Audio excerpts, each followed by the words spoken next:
কালকে থেকে বারবার একটা কথাই মনে হচ্ছে যে আমি আগে চাইলে আমার ফ্রেন্ডের সঙ্গে বের হতাম অ্যান্ড এমনও হয়েছে যে আমরা আইটেম পড়া কোনো মতে একবার পড়া শেষ করে বের হয়ে সবাই আড্ডা দিতাম গল্প করতাম, যা এখন কোনোভাবেই আর সম্ভব না। চাইলেও আমি আমার ফ্রেন্ডদের সঙ্গে একসাথে বের হতে পারবো না।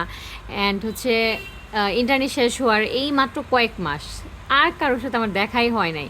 অ্যান্ড যত দিন যাবে সবাই দিন দিন অপরিচিত হয়ে যাবে।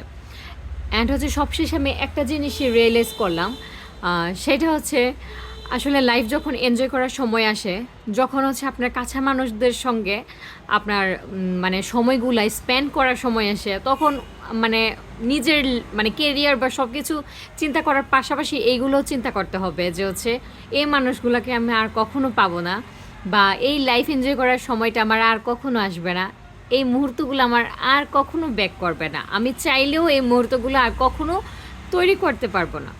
এই কারণে জীবন যখন আপনাকে সুযোগ দেয়, আপনার সময়গুলো এনজয় করুন, কাছের মানুষদের সঙ্গটা উপভোগ করুন, তাদের সঙ্গ দিন। কারণ আজকে যে মানুষটা আপনার পাশে আছে, কালকে আপনি তাকে নাও পেতে পারেন।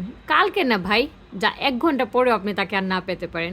এই জন্য যতক্ষণ আপনার পাশে মানুষগুলো আছে সবাইকে সময় দিন অ্যান্ড সময়গুলো একটু এনজয় করুন। লাইফে এইটুকুই থাকে, আর কিছু থাকে না। অ্যান্ড কেরিয়ার সব কিছুই আমাদের একটা সময় হয়, যদি আমরা লেগে থাকি একটা সময় কেরিয়ার সব কিছু হয়ে যায়, কিন্তু ওই লাইফ এনজয় করার সময়গুলা, ওই মোমেন্টগুলা, ওই মানুষগুলো আর আসে না। সবাই ভালো থাকবেন। আসসালামু আলাইকুম।